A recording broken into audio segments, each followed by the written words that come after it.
think even I need to accept that. Now I can take my record sticker off my screen. Behind the scenes. You had Brooke here to remind you. She always reminds. Yeah. That's her job.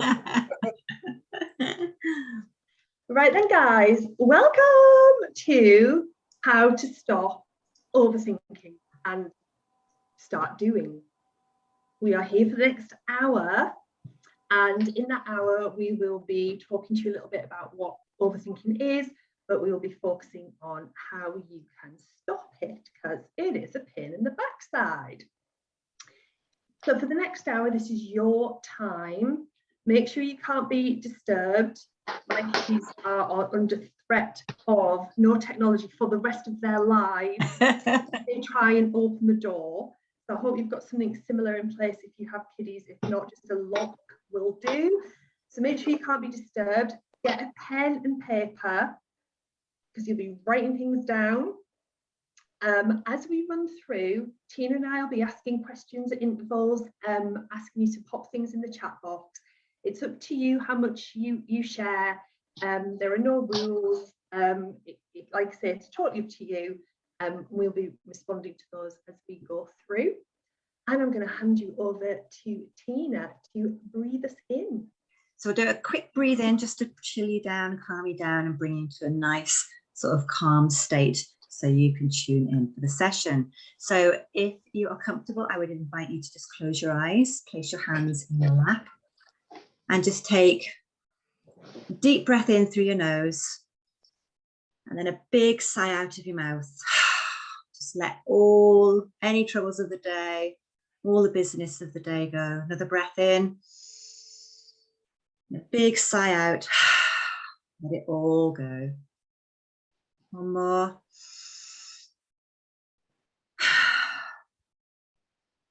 And then just let your breathing return to normal.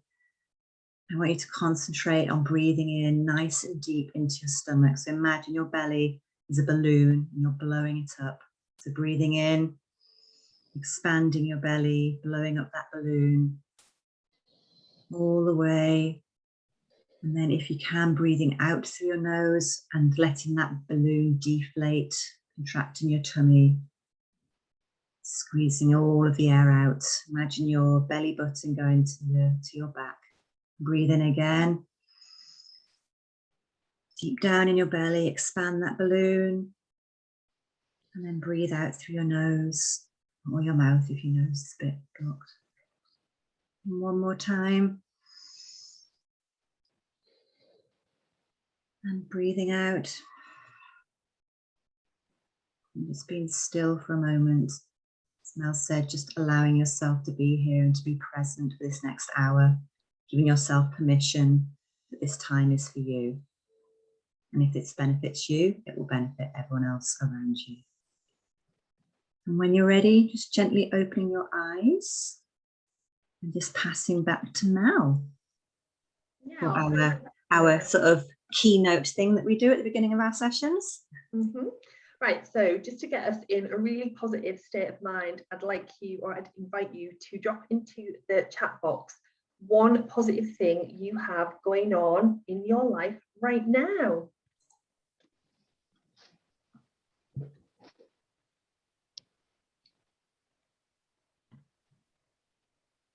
I'm very excited about mine. Oh, Sue, leaving a job you're in. Oh, fantastic. How exciting. New horizons, something to look forward to. Oh, new cat. We've seen the pictures, Becky. Very exciting. Family time. Book. Oh, yes, Brooke, we cannot wait. I want a signed copy. Yeah, do we get signed copies? Yeah. Fun times with my daughter of the halls. Oh, gorgeous. lovely. Some quality time. Yeah. Son and girlfriend at home. Lots of light and love. Oh, recovered from COVID, all healthy and happy. Oh, yeah, I'm not surprised it's overshadowed everything, Paula. Good to hear you've recovered and you've got nothing lingering. Excellent. Great. Okie dokie. Well, thanks for sharing those. It's always nice to start with a positive note.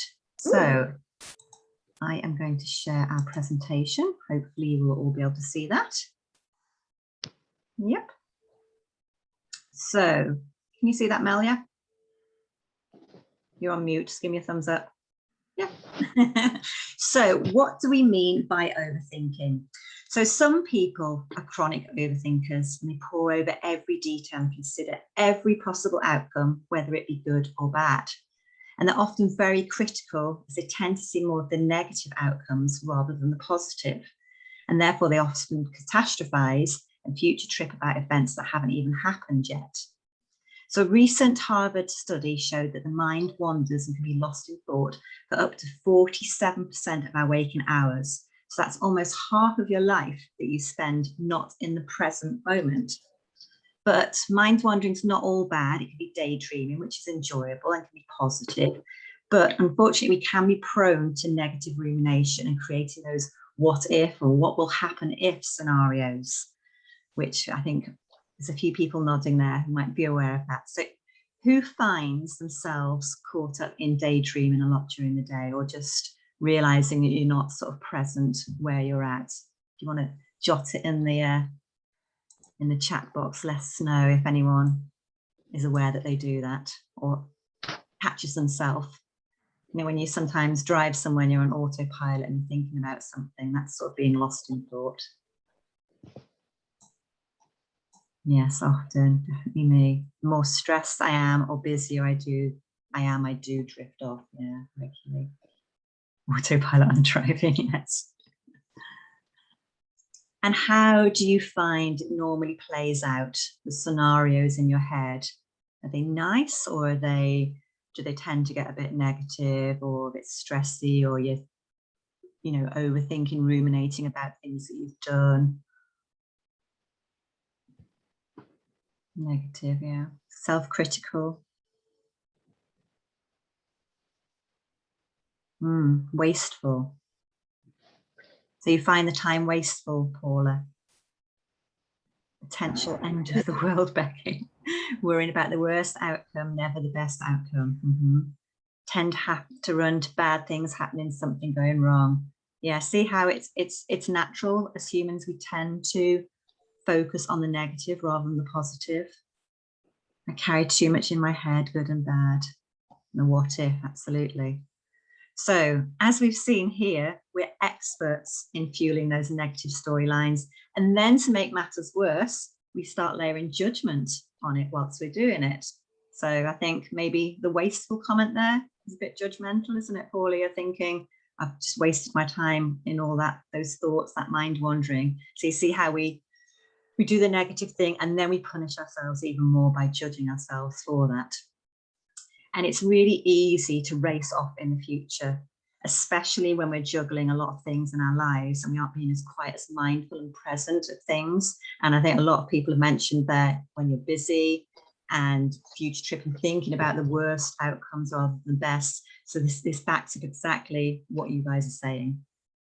So you end up caught in a future that hasn't happened yet instead of being in the present moment. So we want to point out that we're not trying to get rid of worrying, because it sometimes can be helpful to worry as it signals that we might need to take some action. But what we don't want is to let worrying totally consume us. And it doesn't mean we can't plan for the future, because worrying and planning are two very different things. Okay, so that is about what do we mean by overthinking? And Mel is now going to take us on to why do we overthink? You're on mute, Mel.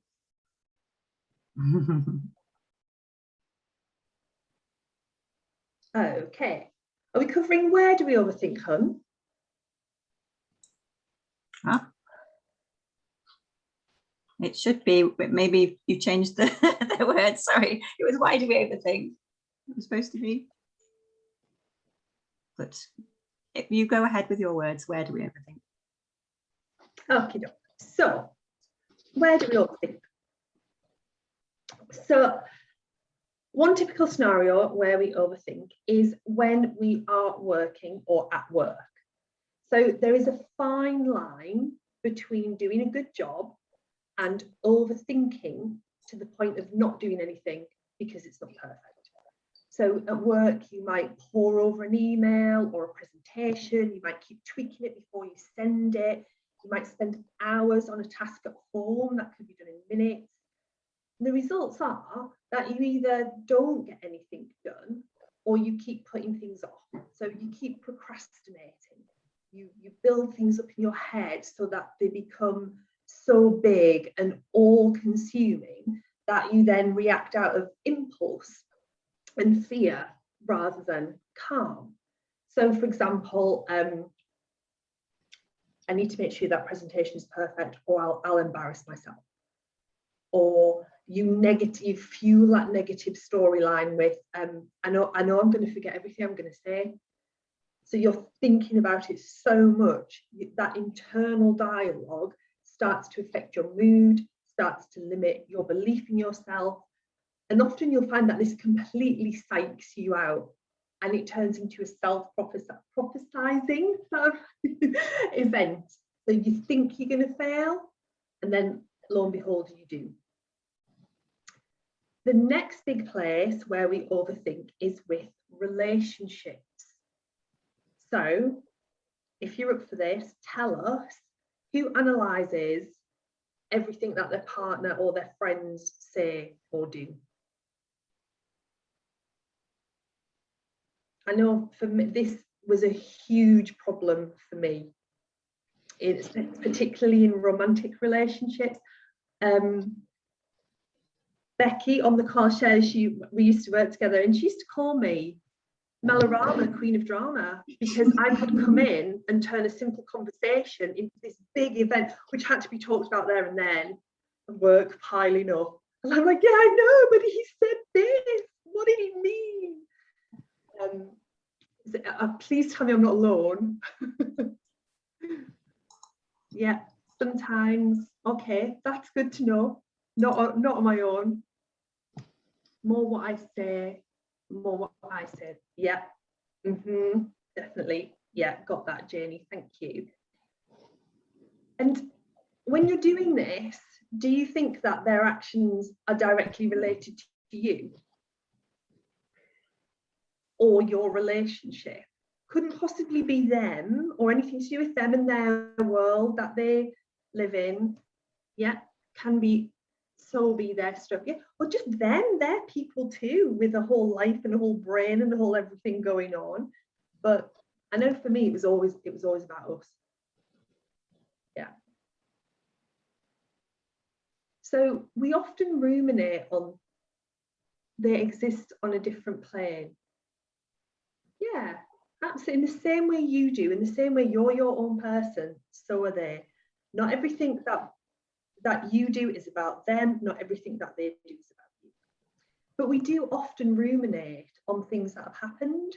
So we replay them over and over in our head, even though we can't change what has actually happened, but we'll play it over. I shouldn't have said those things at the meeting yesterday. Everyone must think I'm an idiot. Or I should have said that during that argument. I should have said that. Or we start making up our own stories about something that's happened. So that they didn't text me back, that must mean they don't like me, they've gone off me, I've done something, what have I done? They've cancelled that meeting, I must have done something wrong. So relationships can be a bit of a breeding ground for overthinking. Or another massive one is when we have to make a decision. So maybe you've decided you're going to look for a new job, or you're going to do some work on the house, or you're going to get a pet, or you're going to start your own business. So you start to mull over the options, and then you start to think about all the worst case scenarios, and then you fret about what will happen if it's the wrong decision. You may then start to feel stressed about the decision, where it gets to the point where it's just easier to do nothing. So overthinking causes overwhelm, which can then hold you back and actually stop you making a decision. So those are all of the areas where we think it's really common for people to get bogged down in overthinking. But why do we do it? surely, we're adults, we can just make a decision. I'm going to look for a new job. That one looks nice, I'll have that one. The overriding issue will come down to either a lack of confidence, a lack of self-belief, or fear. And for anyone who has been on a couple of our workshops, you should be nodding now, because we've talked about this stuff a lot. It's always one of those. But Tina and I are going to highlight like three main reasons why we are prone to overthinking. So if you think about work as a scenario, that's all about perfectionism. We want everything to be perfect. So we ruminate, we plan, we tweak, instead of committing to something and doing something. But why do we want everything to be perfect? Fear of making a mistake, or fear of what others think of us? So one of our clients put off arranging a team meeting where she had to give a presentation. She was new to the role. She really wanted to get the team together, but kept avoiding it. And then she knew she was avoiding it, and that started to cause more stress than the actual meeting. When we unpick this, the root cause of her avoiding it was that she was worried that people would think, would undermine her, that they would mock her, that they just wouldn't listen, or they'd be sitting there thinking, well, who's she to be coming in here and telling us this? And these were all thoughts that she was coming up with on her own. She was putting herself under so much pressure to be perfect and in charge and to know everything. She just kept putting off the meeting. So, are there any perfectionists out there? If you think you're a perfectionist and you can relate to this, if you spend 20 minutes writing an email, that could be done in 5, but you've got to check every word is perfect, so nobody could disagree with you or send you an email back going, well, I'm not sure what you meant by that. Then let us know. Recovering perfectionist. Excellent. What else have we got? Julie's totally. Oh, sorry, Becky, I missed your comment. I can't get into a relationship because I've already decided there will be a negative outcome. Ooh, okay. I'll pick you up on that one. Full perfectionist. Yeah. Cool. And how does it affect your progress? Does that work for you? Is that serving you well? Being a perfectionist? I do try to be a perfectionist, which I know it's healthy, but it doesn't stop me still doing it. Yeah. Yeah. I get stuff done, but if I know it wasn't the best, I'll ruminate. So Sue, you're in the not good enough zone there. Yeah. Everything takes twice as long. It just causes inaction. Yeah. Okay. So why? Oh, it used to be, but now overthink emails for fear of consequences. Oh, they're an absolute bugger, aren't they? If you said anything wrong, if you said it the wrong way, you weren't really clear, then somebody can forward it or send it back to you and go, but you said, yeah. No, I feel under so much pressure, then often don't do anything. Yeah. And you know what? We create the pressure in our heads. What are we like? So why would we overthink in relationships? Surely they're supposed to be lovely, warm, fuzzy things. This will come back down to, guess what? Lack of confidence, self-belief, or your insecurities being triggered. And that'll be related to your attachment style. So your attachment style develops from the way that you were brought up. And I mean, that's another workshop in itself. In brief, there are 3 styles in relationships. You have it's 3 attachment styles. You're either anxious, avoidant, or secure. And if you do want to know more about that, if you've got a pen and paper handy, there's a book called Attached by Amir Levine and Rachel S. Actually, I think I can drop this in the chat box, can't I?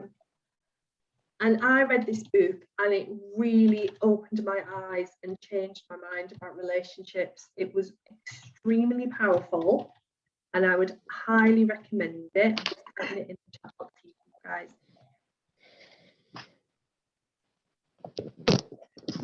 Yeah, so if you have, so we're not going to talk about avoidant and secure. They're not particularly related to overthinking, but if you have an anxious attachment style, then you are prone to overanalyzing what your partner, your boss, your friends say and do. And you will look for signs that they're not committed to you, that they don't like you, they don't want to spend time with you, they think you're no good at your job. And the reason for that is because you don't believe anyone could be committed to you. You don't believe anyone could like you. Maybe you don't like you. Maybe you don't think you're good at your job. So that's where that style comes from. So if you have an anxious attachment style, you are prone to that analysis because you're looking for that backup. So I once asked a boyfriend, sent him a text going, would you like to meet up tonight? Would you like to see you? Would you like to meet up tonight? And he texted back, no words of a lie, these exact words, going for a run and making soup. So that completely triggered my insecurity because there was no apology, which quite frankly I totally expected, like a groveling apology. No, I'd really love to, but, you know, or even a yes, that would be lovely. So I went off on one. It was boring sod, better off without him. I realised that a couple of years later, Wendy.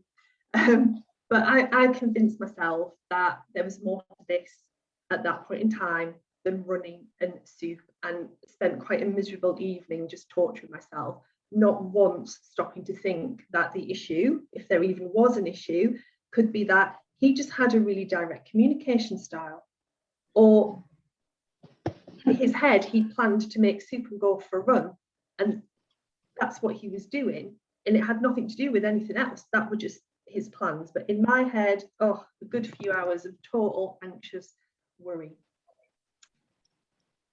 In relationships as well, though, it could also be down to previous experience. So how you've been treated before, or how you have behaved before,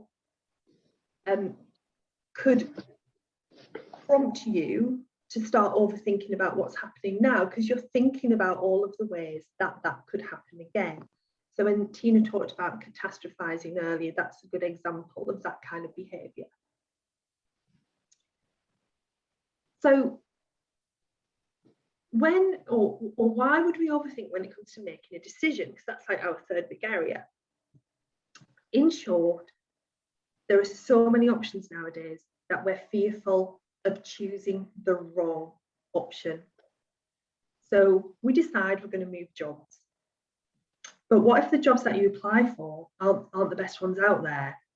Or what if there's a better paid job? So that one looks good, it sounds interesting, but there might be a better one closer to home, or with better money, or with better colleagues. And well, I can't take the first offer I get because there might be a better offer out there somewhere else.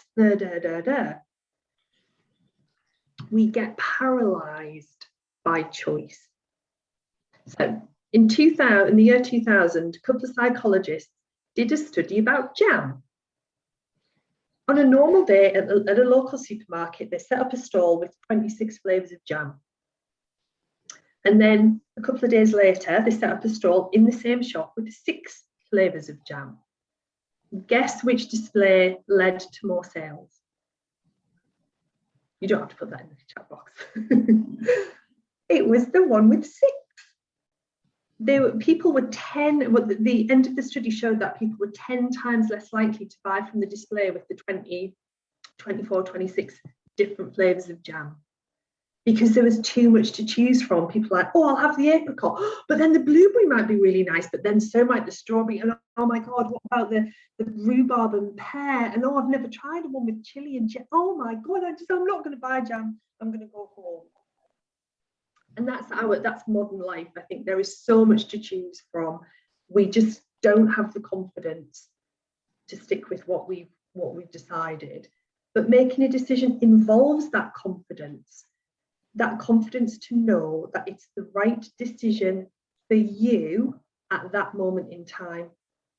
But we worry about all the decisions we haven't made, which again is crazy. Are you mocking us there, calling us posh, Wendy? Posh at home, rhubarb and pear jam. I've never actually seen rhubarb and pear jam ever in my life, but if anyone fancies it, let me know.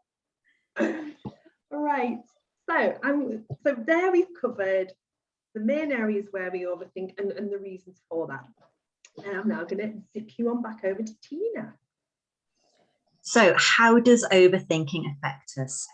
So it takes us away from the present moment, and it disconnects us from the events and the people around us at that time. So instead of being mindful and present where we are, we're future tripping, or we're thinking and ruminating about past events. And as I think a lot of people will know that have done our masterclass and our boot camp on anxiety and self-esteem, this triggers anxiety, which is a massive problem for a lot of people. And this overthinking, this rumination, this future tripping, should have said this, should have done that, it just creates that anxiety, which then perpetuates itself. And it can stop us making decisions, getting on with things, and being happy in your present state and just enjoying yourself. Actually stopping, don't think about the past, don't think about the future, just enjoy where you are at this present moment. And interestingly, little note here, there's another good reason to address overthinking, because research from the University of California has showed that highly stressful thoughts, including worrying about the future, actually increases the rate at which we age. So instead of spending lots of money on anti-aging face cream, let's work on overcoming our overthinking traits instead. Much more beneficial on our body, our mind, our health, and our purses. So it's just a quick one, that one. We will now move over to how do we stop overthinking and start doing some strategies, which I'm sure you're all really keen to understand and to know. Back over to Mel. Okay, thanks, T. I hope you've got a pen handy, because we're going to share some strategies with you. But these are the words I want you to write down quickly. Aware. Stop. Perspective. Plan. And act. So these are the key areas that we're going to look at strategies in. So stopping overthinking, there isn't just one thing you can do. There's a variety of things. And to stop doing it, you need to retrain your brain, basically. So it does require some work. The strategies that we will share will help you to retrain your brain, and doing them regularly will stop you from overthinking. You may need to put them into action more than once. I know I still put mine into action. I hear myself, I catch myself doing it, and I'll put some of the strategies into action. And some of the strategies are more appropriate to certain situations than others, but we're going to leave that up to you to mix and match and apply the best strategy to the best situation at the time. So the first step is to be aware that you're doing it. Because if you're quite a chronic overthinker, it'll become quite normalized and you probably don't realize you're doing it. It's just part of your life. It's just what you do. It's who I am. I've always been like that. But how do, so the first step, become aware that you're overthinking and you're not just considerating or reflecting, because Tina's already talked a little bit about the difference. And how do you do this? So you do it by noticing feelings, emotions, any physical reactions, and your behaviours. So becoming really aware about what you're feeling and what you're doing. So here's an example. You send a WhatsApp message to somebody, and after a few minutes, you check to see if the blue ticks are there. And then you keep checking to see if they've read the message. Oh, then, phew, right.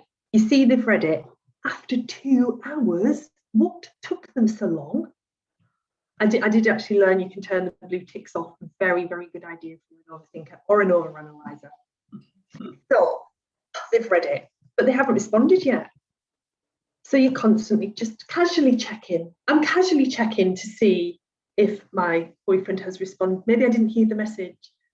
5 minutes later, I don't think my phone pings when WhatsApp's on. I'll just go in and check just to double check when you did read it. Oh, like 4 hours ago now, he read it, still haven't responded.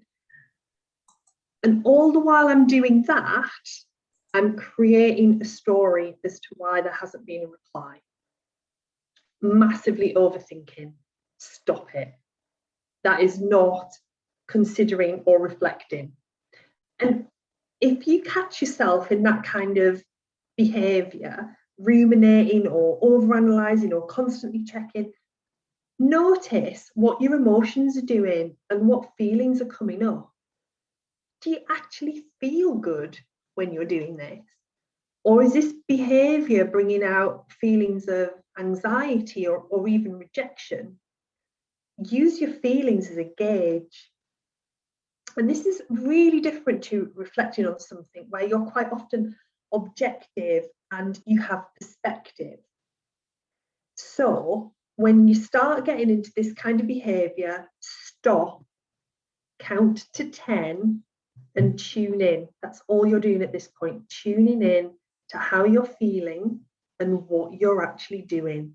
And if you could imagine looking down on yourself to observe your behavior, oh, there were so many times I would have just taken my own phone out of my hand and locked it in a cupboard. The second one, stop. So that's about stopping your thoughts circling. So when you realize you're overthinking, what do? In brief, you step back from the situation, become objective, and remove the emotions. And we're going to talk about how we do this now. So when you're overthinking, your mind's and you're probably not conscious of a lot of it. So you need to interrupt that pattern. And the one way to do this is just stop and say out loud, I'm overthinking this. And that interrupts the flow of your thoughts. So you're starting to control them then. Boom. Then ask yourself, what else might be going on? And this will help you to depersonalize the situation. Because like Tina said earlier, overthinkers often take things very personally. And it will help you to see that it's not necessarily about you. And that might be really useful if you find yourself overthinking in relationships, with your friends, with your boss, with anything where there's an interpersonal relationship involved. Another really good thing to stop the thoughts circling is to find a distraction. And it may sound obvious, but it can be really hard to do when you're in the throes of that overthinking. So put your phone down. If you're looking at an email for the 50th time and checking it again, shut your laptop, go into another room, do the dishes, and get absorbed in another task, because that will stop you ruminating on the issue that you think you have. Another good thing to do is to ask yourself, what specifically am I thinking about? And that might be a harder question to answer than you think. Are you actually creating stories, or are you thinking about something real and tangible? Are you sensibly, for example, weighing up a list of pros and cons, or are you actually catastrophizing? And it's really useful to identify what it is you're thinking about, because that will really highlight whether you're overthinking. Then you can go back to the first step and go, right, stop, I'm overthinking this. I'm getting into that unhealthy zone. Third point was about perspective. So how do we put things into perspective when we're overthinking? So one thing you can do is ask, what's the worst that could happen?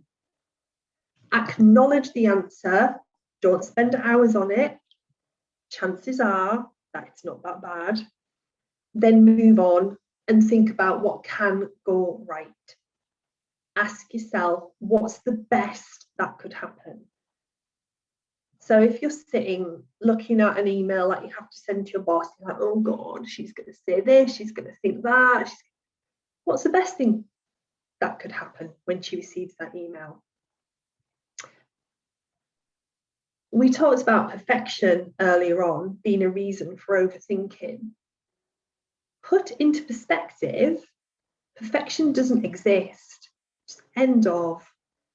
And it's extremely subjective. What I think is perfection will be really different from what Tina thinks is perfection, which will be really different from what every single one of you thinks is perfection. Yeah, there are loads of other options. There are loads of ways of doing things. There are loads of things you could say about a subject. We don't need them all. We just need one that's good enough and which will do the job effectively. And put some time perspective in there too. Will I still be worried about this in a week's time? Really simple question. More often than not, by the time a week's gone by, you can't even remember what it was you were overthinking. And remember that the past doesn't equal the future. So stop linking them.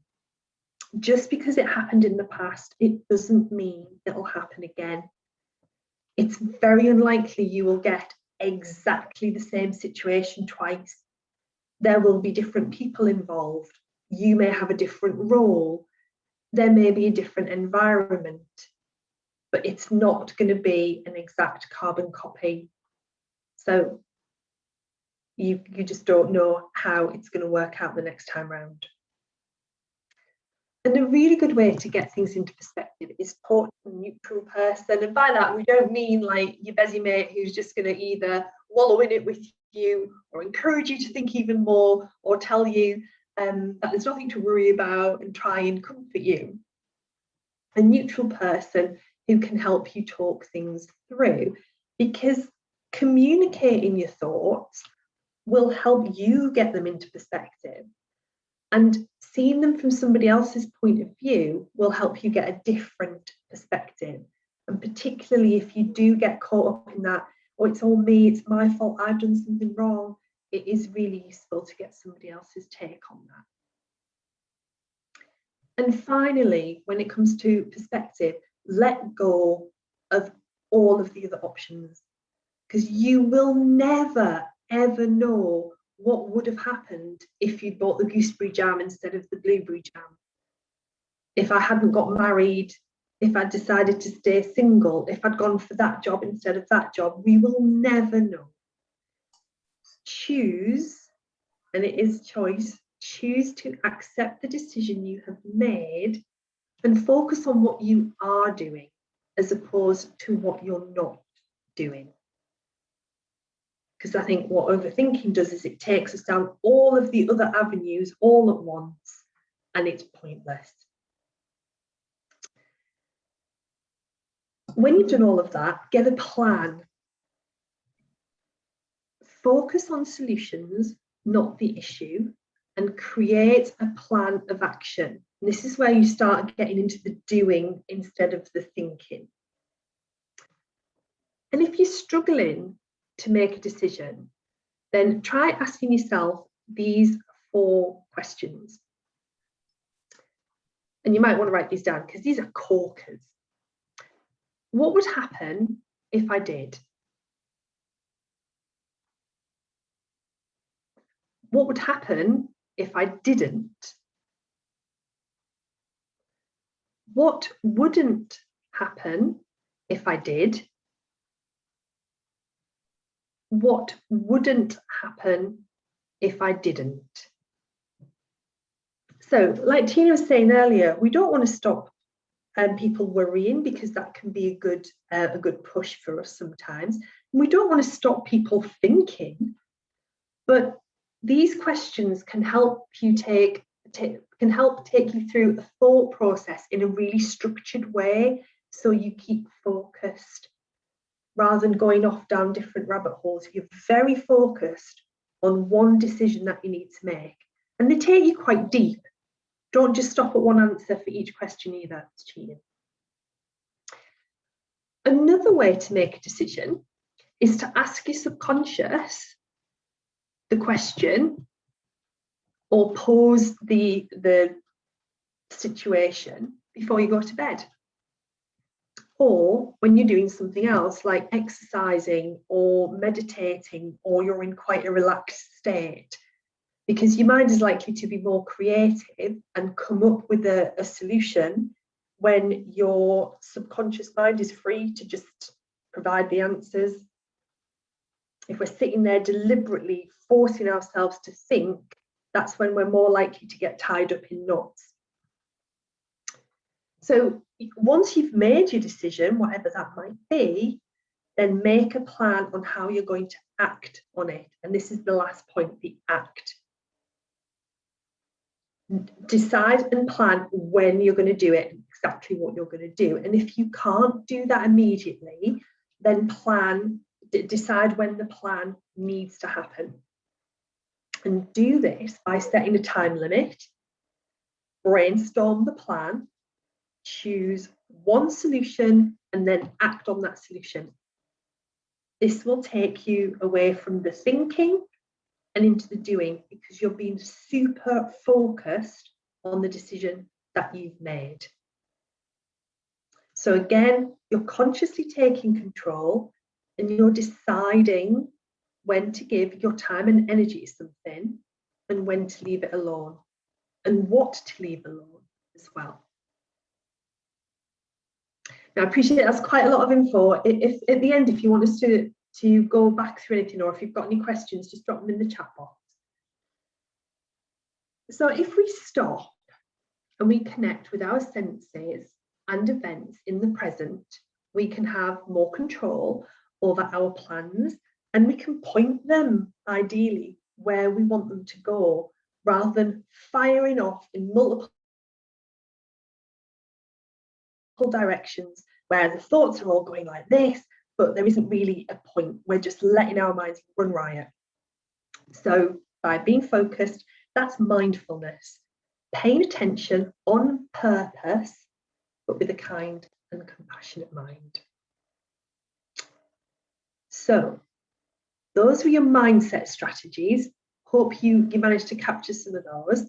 I'm going to have a little breather now and hand you over to Tina, who's going to talk about breath work and meditation strategies for you. So as Mel has mentioned there, that's the mind aspect of it. But often we're too up a height, too hyper and frazzled to be able to put those mind strategies into place. So if we can calm the body, bring ourselves down and get us into a point where we're just calmer and more focused and more present, then it's often easier to start implementing those mental strategies. So we can do that. We can bring ourselves down and calm ourselves down with breath work and with meditation. So it can feel really horrid, can't it, when we're caught up worrying and we're uncertain about things, our future, the impact on people around us. But the breath work and meditation will give you a better understanding and help you develop that relationship with your brain. And it allows us to be mindful.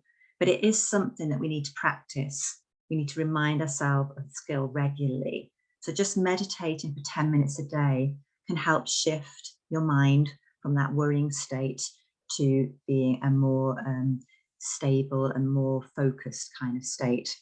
And it's good to try to meditate at the same time each day if you are able to do that. I meditate every morning when I wake up, which you might think is a bit strange. You've just been in bed all day, all night, you know, and you've had a good sleep and stuff, and you should be up ready at it. But that up ready at it, let's go kind of thing just starts your day off in that, right, I've got to do this, I've got to do that, I've got to get the kids lunches, I've got to sort this, sort that, take the dog for a walk. You're already in that hyper state. You're setting yourself up for how the day's going to be. If you wake up and you can chill and meditate for 10 minutes and focus on how you want your day to be, then it can really help set a good sort of pace for the rest of the day. Now, a body scan helps get the mind and body in sync, and it allows us to slow down that dialogue, that inner chatter in our mind, because we're actually doing a physical body scan as we go through. Mel's mentioned a lot there that, you know, sometimes we need to like put a bit of a circuit breaker for our overthinking and do something physical, wash the dishes, do some gardening, something where we get away from our brain, get out of our brain and do something physical. So by doing a body scan, it helps us actually take us out of our mind. And then we can start to think later and relate to our thoughts in a more constructive way. So I'm going to take you through a full body scan today. And it's a little bit different from one that you might have done before with us. And then I'm going to take you through some deep yogic breath work as well. So once we're calmed, once we've done the body scan, we've got present, we can then start working on our breath work, which has numerous other benefits other than just calming us down as well. So I'll take you into something that we haven't done before on any of our masterclasses or boot camps. So I just invite you, if you would, just to sit back in your chairs, just have a nice straight back, hands in your lap. And if you are comfortable, just close your eyes and just take a few deep breaths. Just still. There's a lot of information going around in that brain.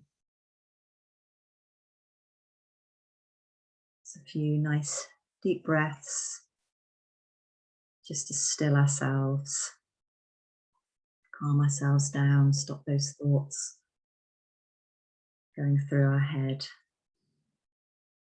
And I want you to take your awareness to the top of your head, the crown of your head. Visualize or feel that. You might feel a warm sensation, or you might visualize the golden light there. And as you tune into that, I just want you to take that awareness down the back of your head, inviting that sensation, that awareness down through your head to your neck, the back of your neck, moving on down through your shoulders, your shoulder blades, being aware how your body feels, any sensations that you have, not engaging with them, but just being aware of them, the stiffness, any aches or pains, just being aware of them, moving down your spine, each vertebrae at a time, arch in your back, moving down, visualizing where you are, down to your lower back, down over your buttocks, underneath. If you're sitting down, under your bum, feeling that contact with the chair, feeling that weight and the groundedness down the back of your thighs, again against the chair. Being aware of the back of your knees, down towards your calves, aware of the curve in your calves, and then down towards your Achilles, your ankles. And then underneath, feel the soles of your feet. And feel your feet pressing against the floor, or feel them in your shoes, connecting with the ground, being really aware of that sensation of that touch. And coming up over the top of your feet, your toes, top of your foot. Feeling the curve as you reach up towards the ankle, moving up your leg. Feeling the sensations as you move along your shin.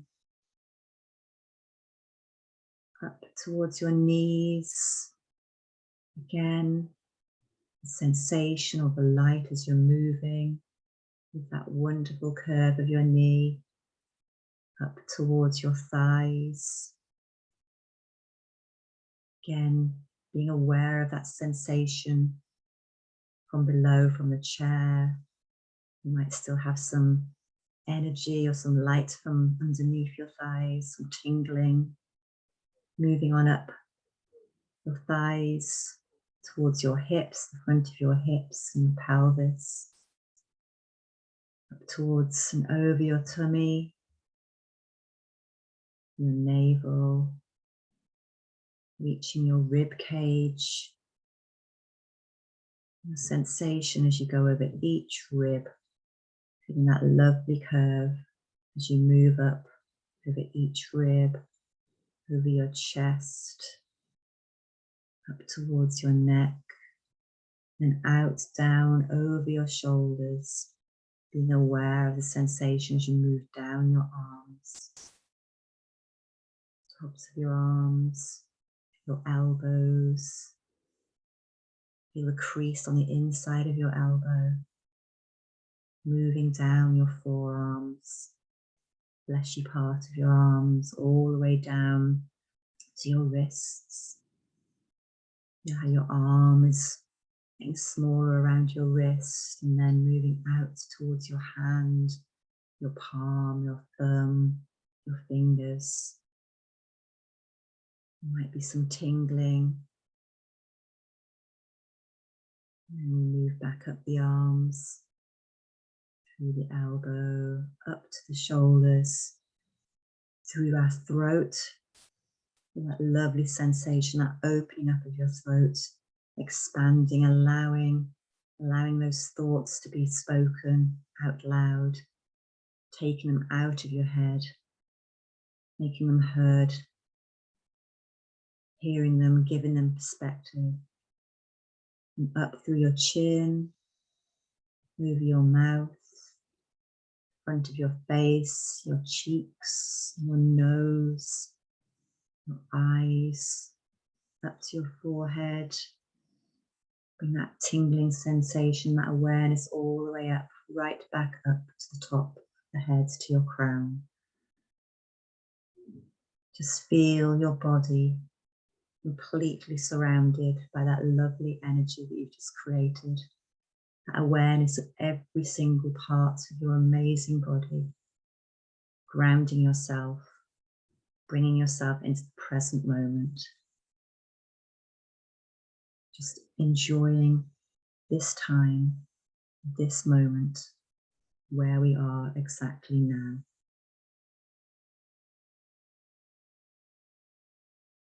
I invite you to take one hand and place it on your chest if you're still happy to keep your eyes closed. One hand on your chest and one hand on your belly, below your navel. Just want you to take a few breaths and just tune in to where you can feel the breath move in your body, where your hands are moving. You might feel that you're breathing in your chest, or hopefully now you're nice and relaxed, you might be breathing down in your belly, in your diaphragm. You can try to move your awareness to your diaphragm, focusing the breath there. Remember that balloon deflating, expanding and deflating that balloon. On the in-breath, I want you to try to expand your belly first. So pushing out that hand that's on your belly, and then increasing the breath and raising it up into your chest. So expanding the belly, then expanding the chest. And then on the out breath, expanding the belly first. Feeling that hand deflate, and then deflating the chest. Again, breathing in, expand the belly. And raising the breath up into the chest. Breathing out to deflate the belly. And then naturally deflating the chest. Breathing in the belly.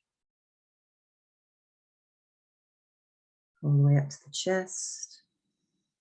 Breathing out from the belly. And then the chest.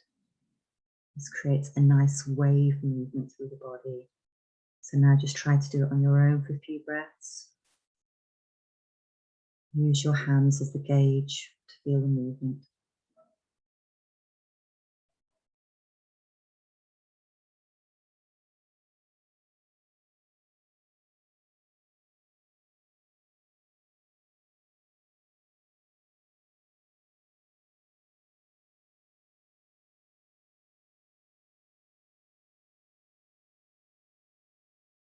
One last breath, round through, breathing in and breathing out. And gently placing your hands back down in your lap. And then gently, when you're ready, just opening your eyes and joining us back. How's everyone feeling? You're looking lovely and calm and relaxed. Yes, everyone's looking a bit sleepy now.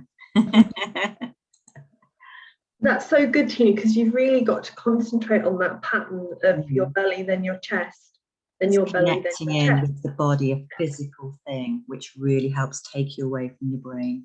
Liquid, relax, excellent.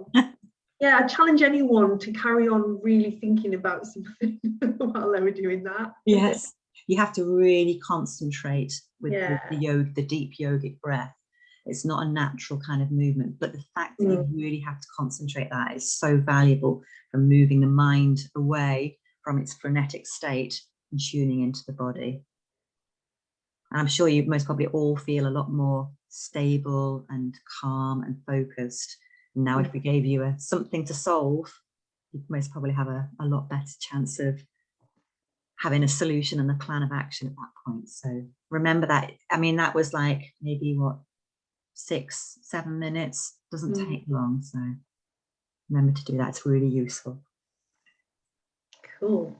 So we have finished the If you just want to drop in the chat box if you've had any aha moments or anything that's particularly resonated with you, or something that you're going to take away with you as a result of tonight, that would be really, really useful to see what you've picked up, what you're taking away.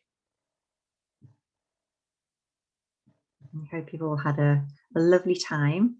Got a few nuggets of info and strategies. It's been lovely. How quickly it's gone. I know, it's flown by. Oh, thank you, Janie. Thank you for joining in. You're very welcome.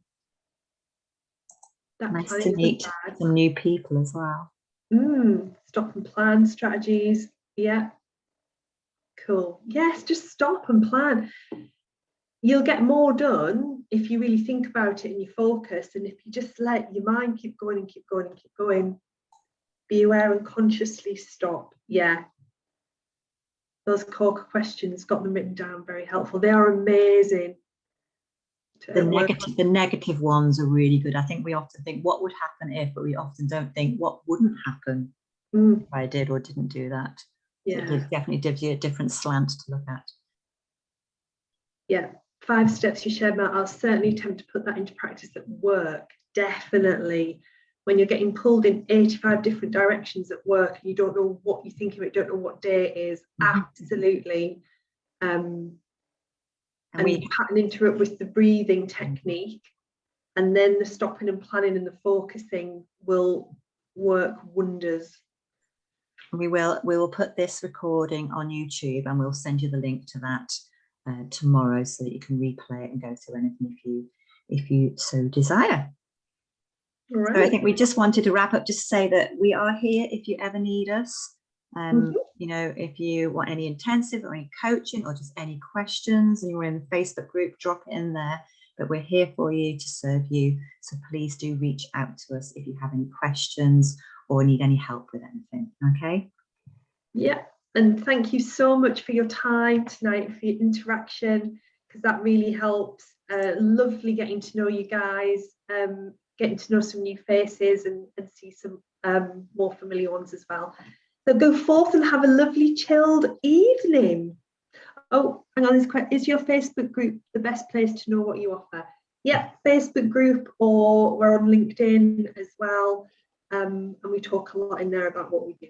Yeah, just DM us if you need any help or anything. If you want anything done outside of the Facebook group, yeah, just DM us. That's fine. Cool. Right then. Okay. Thank you, We shall everybody. Right. Thanks, everyone. Bye. Have a good evening. Bye. Bye.